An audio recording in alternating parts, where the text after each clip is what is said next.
You're tuned to Michael Muto here on West Limerick 102 FM.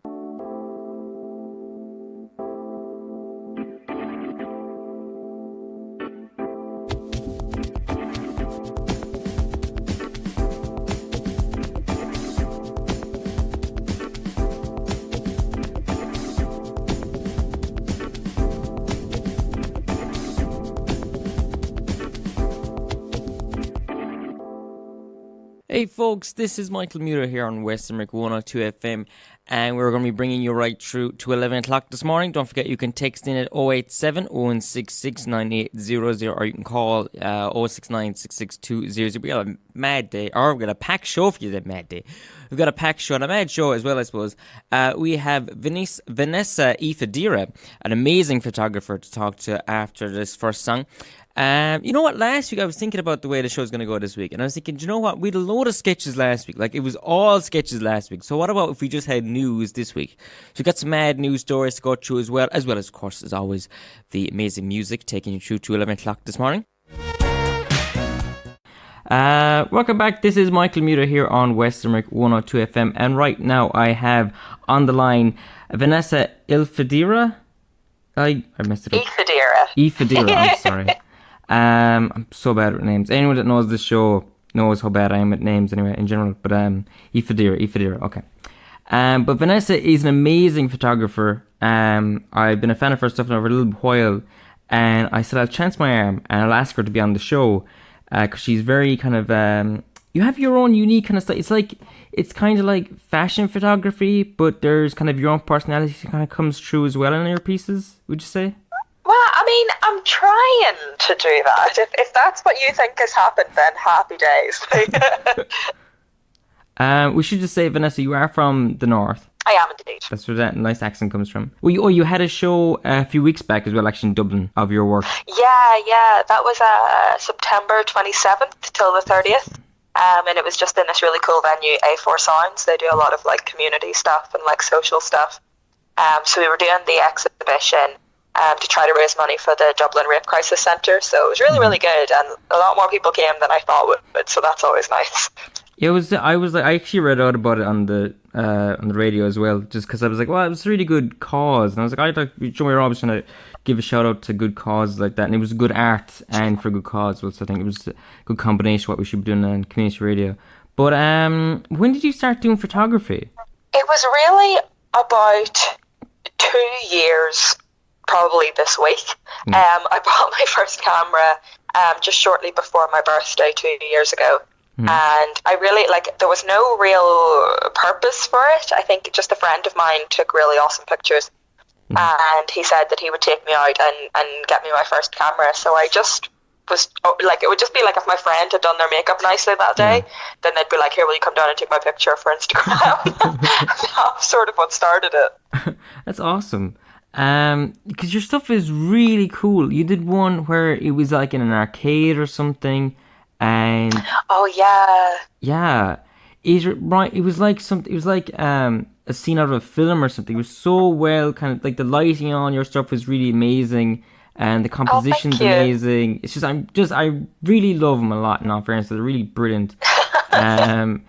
And you kind of, I don't know, you get a sense of yourself as well through them, I think. There's a lot of personality comes through them. I think, because a lot of like photography, I think a lot of people, I don't know, maybe, but it's like, oh, get the shot right and it looks okay, and that's kind of done. That's the end of it. Whereas I think it takes a real photographer to get a kind of personality coming through, and it's not just kind of stilted or something like that, like, you know. See, I always I'm sitting here with like a big like chaser on my face, like, oh, stop it, you. But no, that was a big thing. Like whenever I first started, because I had no background, like I didn't study photography or anything like that. So what I would tend to do would be to look at what was really popular on Instagram, like everyone was posting with the fairy lights or whatever. So I was like, okay, well, I'll try that. Yeah. And I'll try this. And I think that was good to help me learn about how to do different kinds of things. But I wasn't really getting any satisfaction out of it. And I think like what I try to do now is whenever I'm doing a shoot, it won't just be, okay, well, I have to go and shoot buy this building because it's cool. I will try to like I'll style the outfits and all myself, and I use a lot of like music. Nice. Yeah, like music will sort of, I don't. It's kind of hard to explain. Like, so do you ever be on the bus and you've got your headphones in, and you like imagine that you're in the music video or something, or it's like the montage in this movie that you're doing the thing. That's kind of what I do. So if there's a song that I really like, I'm like, what kind of? It's kind of blue, but then whenever like the beat drops here, that it shifts into purple. So maybe I want something that looks a bit like that. And what does that look like as a texture? So then what clothes are they? And that's kind of how I get a lot of my inspiration that way. And I don't know if it always comes across, but that's what I'm trying to do. So so cool. I think just going back, I mean, we'll get back to the music thing in a second, because that sounds amazing. But that sounds really interesting. I mean, but the way that you took inspiration from what was popular at the time. I think that's how a lot of people start any kind of art. You're like drawing, filmmaking, any kind of avenue you go down, any kind of creativity you go down, even like jumping on radio or anything, it's all kind of the same. And you kind of start off going, okay, what's popular? Start off with that. It's the base kind of thing to work from. And then you build up from that. It's like, Joe, if you go to school, they're like going, okay, well, draw like this. And now do whatever you want from there. Do you know? Yeah, exactly. I think as well, do you think it was you benefited a bit because you didn't get any kind of like proper training that you kind of learned yourself, do you know? I don't know, like, yes and no. Like, yes, in that I was able to just dive straight in and just figure it out for myself and try to develop my own style rather than being directed in it. But then no, in terms of like, there's so much technical stuff that I really feel like I lack in because I haven't had that training, and I'm just like, so yeah, I'm a student of YouTube. There's a lot on there, which is always good, but like, yeah. That's really cool. But or the other thing I wanted to go back to was the music and seeing color through music. That's interesting because there's like this thing, alright, where I think Adia Maria, the singer, she sees color, and there's someone else as well that I think. And you kind of meant it in kind of like a scene thing, but they literally, when they, excuse me, were at a concert and the lights would go down, and they thought it was because for everyone to see the colors that would appear in front of them. Just as like sounds equating to colors. It's really kind of cool. Yeah, I think, is that called like synesthesia or something that? Yeah, It's not something like that I have now, because it will only really happen with songs that I don't know, like, because there'd even be songs that I really like and I just don't connect that way. And then there could be a song that's like kind of okay, or actually like sort of borderline annoys me, but I'm like, okay, but I know what that looks like, so I can use that. But there'll be songs that I absolutely love, and I just feel like I can't use them because I don't see anything. So yeah, it's a funny kind of thing. It's not quite that where you see all of the colors and everything with any song or any song that plays. It's more of like, what can I use as like a montage of the movie in my head or whatever. And then try to make it come to life that way. That's interesting. I've never really heard of anyone kind of say like, I see a color, like not without the synesthesia thing or whatever it's called. I can't pronounce anything, but with seeing colors through sound, that's really kind of interesting actually. But would you see a scene as well, like a whole scene through a thing, as you say? And sometimes, like even if I can't see a scene, I'm like, I know what the emotion is, or I know what the tone of voice is. Even if it's without lyrics or in a language that I don't speak. I listen to a lot of that K-pop scenario. I was living overseas for a good few years, so that edged its way into my life. So I don't know what people are saying in these languages, whether it's French or German or Korean or whatever it is. I don't know. But I feel like it sounds like this kind of conversation could be happening. And this conversation is pink with a little bit of yellow. And it's a rigid fabric and not a flowing fabric. So then I'll go and style everything that way. Wow. Yeah, I don't know. Just doing whatever. That's really cool. We're about at the 10-minute mark right now, so we're going to take a quick break, and we're going to keep continuing our conversation with Vanessa How did I forget it already? It's Ifediora, so it's like Ifediora. Aoife, the Irish name, Ifediora. and she's deer. I think And I it's built up Ifediora. my head so much now, I'm just worried about it too much. Ifedira, yeah, of course. It's easy to remember that. I'm an idiot. So all of you remember to look up for Ifedira. We're going to take a quick break. We were trying Ifedira, or Vanessa Ifedira, right after these messages. Cut me off the air. Cut it off. Just shut down this whole show. It's terrible. Anyway. Volunteer with us. At West Limerick 102, we pride ourselves in delivering quality, diverse and informative programming. If you have program ideas, if you are interested in the environment, agriculture, heritage, the arts and more, then why not volunteer with your not-for-profit community radio station, West Limerick 102. Call 069 66 200. Right, we're back with Vanessa Ifedira here on West Limerick 102 FM. I'm Michael Muto. We're discussing, Vanessa was telling me there about how she sees colours. She takes photography. She takes photography, and when she hears music, she sees colours and sees the entire image nearly in front of you. But so you get a tone as well, like the kind of the facial expression as well of your subject as well. Yeah, that can be kind of the trickiest thing, because you can plan the location and you can plan the outfit and all of that, but you can't plan how the model will react and what their face and body can do. So I'll sketch out the poses and things and the shapes that I want to produce, and then I'll show them to the model, and then I kind of work with them to get those kinds of things out. But often people are really nervous as well, because I really like to work with people that aren't professional models. And they'll be like, no, I can't do that. And then like 99% of the time they end up doing it perfectly. And they're always like just as surprised and delighted as I am. So that's always fun as well, yeah. Would you ever play the song that inspired you during the shoes, or is that just a bit too much? I do sometimes, yeah, but I think that's mostly for my benefit, just to keep me in the zone. Yeah. But yeah, no, sometimes I'll send it to the model as well beforehand, and I'm like, hey, this is the vibe, and they're like, okay. I was going to ask you there. But yeah, I think though, when you're like, a song comes on and it's got like a good kind of bass to it, or it's kind of an edge or something like that, and you're like, yeah, I know I'm a tough boy walking down the street. Yeah, exactly. I'm in the middle of this film. I'm Ryan Gosling and Drive right now. Don't look at the fact I'm wearing a cardigan. It's a jacket. We did a great one.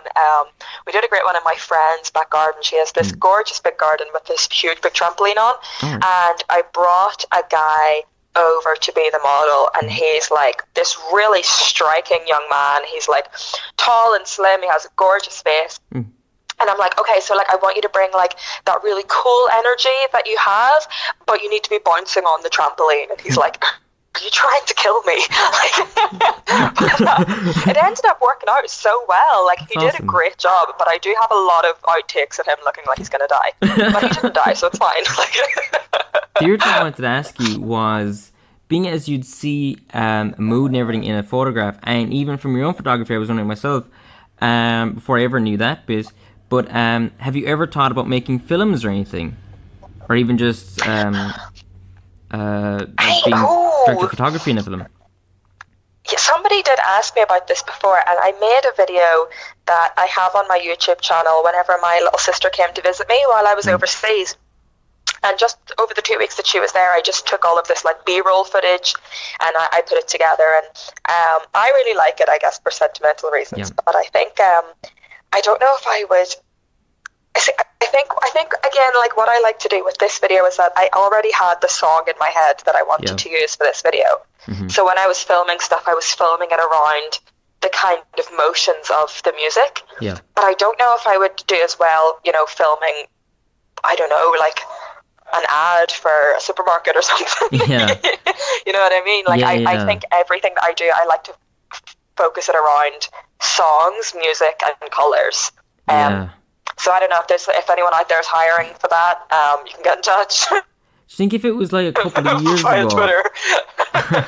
Would you think if it was a couple of years ago and the kind of economy was in the position where it was a couple of years ago, where like people were making independent films and stuff like that, do you think you would have ended up making a small film then? Would you be tempted? Like, Pardon?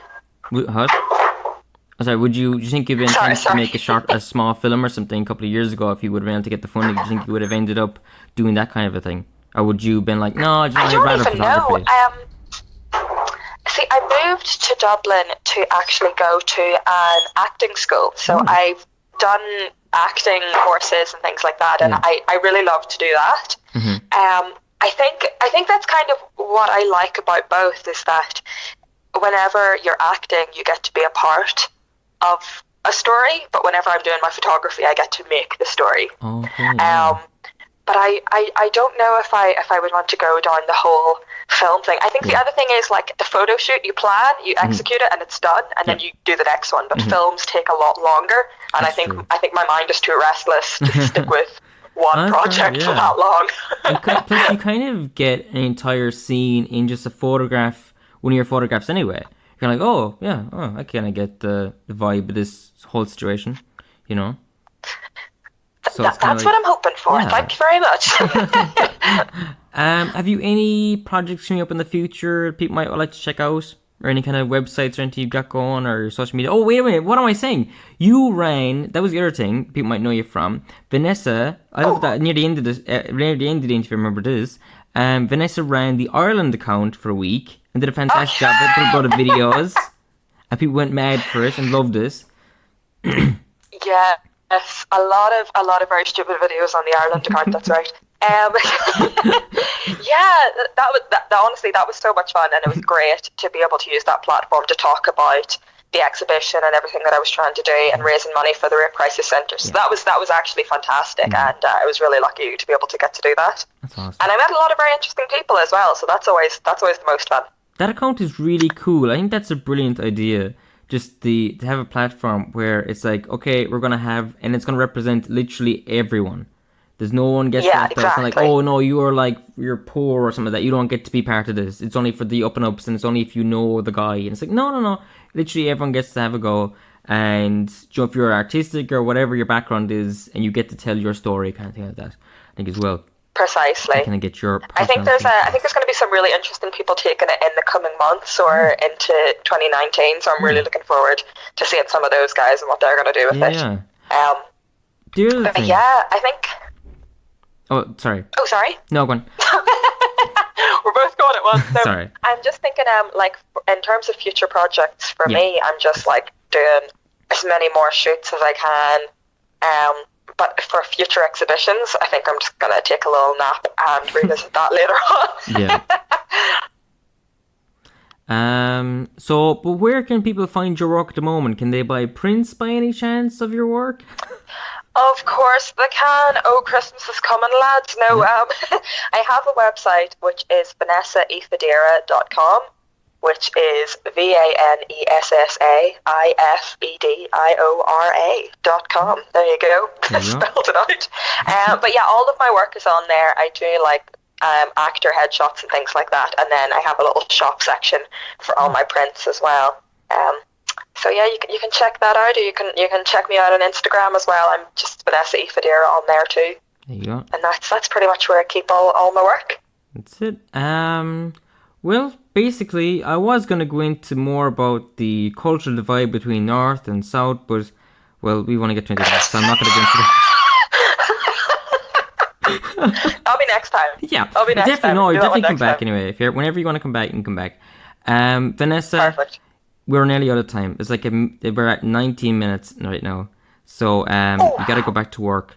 So I'm going to leave you go. Thank you so much for being on. And of course, if you're listening to this on the podcast, I have left links to Vanessa's website and everything else and all her socials in the description of the website, or the description of the podcast. So that's that. Vanessa, thank you so much for being on the show today. It's awesome talking to you. Thank you so much for having me on, seriously. Oh, it's a problem at all. I always love to have really talented people on, so I'll chance my arm, see if this really talented person will be on. I said, yes, haha, I tricked them all into being on the show. Done it. But thanks a lot, Vanessa, and have a great rest of your day. And a really spooky and have a happy Halloween. Yeah, even though people will be hearing this a week after. But anyway, no, you know, it's grand. yeah. But Vanessa, thanks so much, and I'll see you. Thank you. Thanks so much. Have a good day. Bye.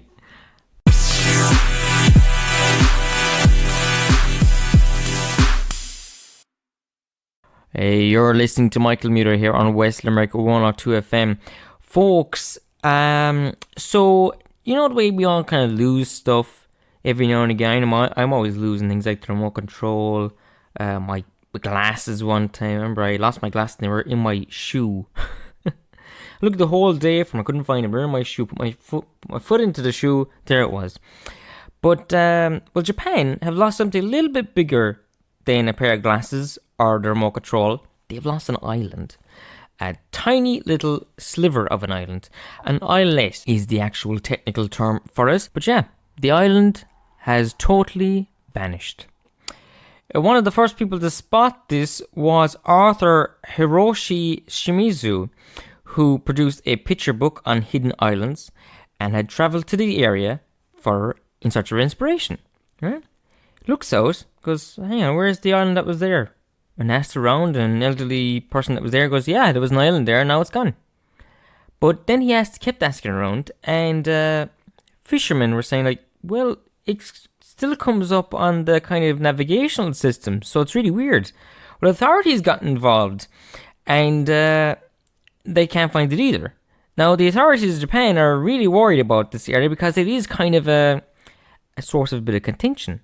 So, the islands are used to mark Japanese territorial waters in Northern Territories, right? Now, the area is also claimed by the Russians. The Russians call it Kurlis, and the island was taken over by Soviet forces shortly after the end of World War II. But then, in 2014, the Japanese government officially named 158 uninhabited islands to demarcate its waters, right? So you're going, no, this is ours now. And of course, the island that's missing is one of the 158. Now, according to international law, nations can only claim waters around islands that are visible from surface area at high tide. So, you know, if you can have like lots of underwater islands and stuff like that, but it has to be visible above the water. Now, this one seems to be gone. So it's going to cause a bit of trouble here. So they're kind of concerned about it. You know, now it barely made the grade. It was only 1.4 meters above the water in 1988 from sea charts back there. A senior Coast Guard official said there is a possibility that the islet has been eroded by wind and snow. So it looks like this piece of water nobody might be able to claim it. I mean, if there's no land there, might be nobody. But here's what makes things even more complicated. So, Russia claimed it after the end of World War II. Then Japan claimed it in 2014, sorry. But China also disputes this area. So, without these islands, what's to happen with the water? Who knows? It's just crazy. Anyway, this small little islet has caused so much drama, and people still don't really know what happened to it. One of the mad stories from last week, and I wanted to share with you here on the show. You're listening to Michael Muter here on West Limerick 102 FM, your local community radio station, and now, more great music.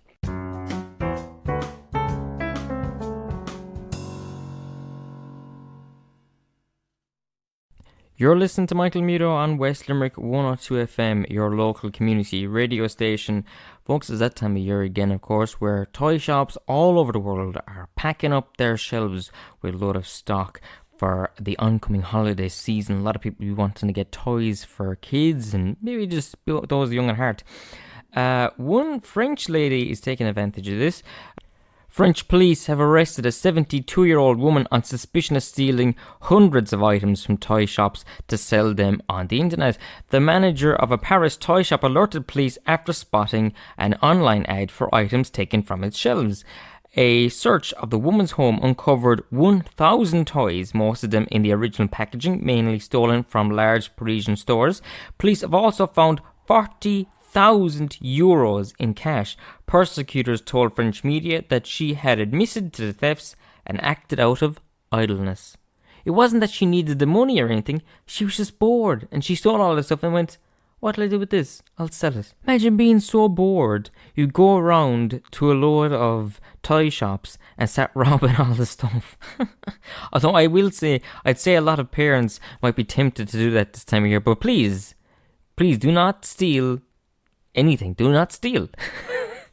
Here's your PSA from West Limerick 102 FM. Folks, you're tuned to Michael Muto here on, as I say, West Limerick 102 FM, your local community radio station. And now, more great music. Hey folks, Michael Muto here.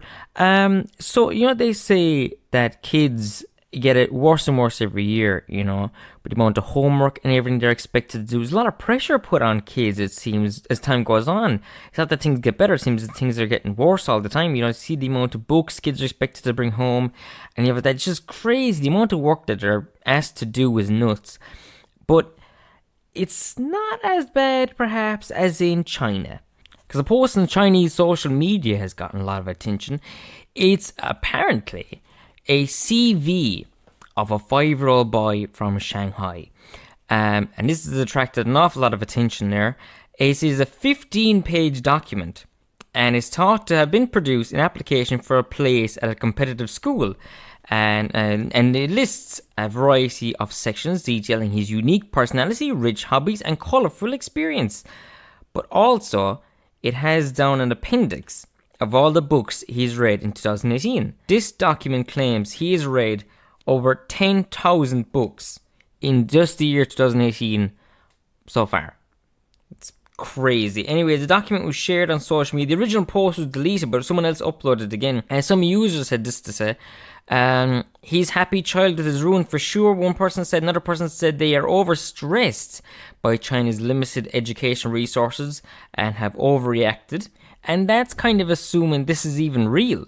I mean, do you think that a kid could have read 10,000 books in this year alone? I don't know. Would you have the time to read 10,000 books? Maybe they're very small books. I don't know. I mean, that seems mad. Private schools in Shanghai are reported to be extremely competitive, and so-called tiger parents can feel they have to go to extreme lengths to help their children be the best they can at school.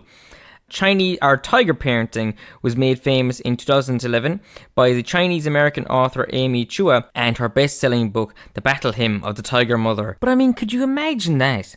Could you imagine that kind of pressure to get into a school? Like, you're already, worried about getting bullied, making friends, just basic kid stuff. And then to be worried about what kind of school you're going to get into. That's mental. But anyway, that's one story from last week. Folks, you are tuned to Michael Muto here on West Limerick 102 FM. And now...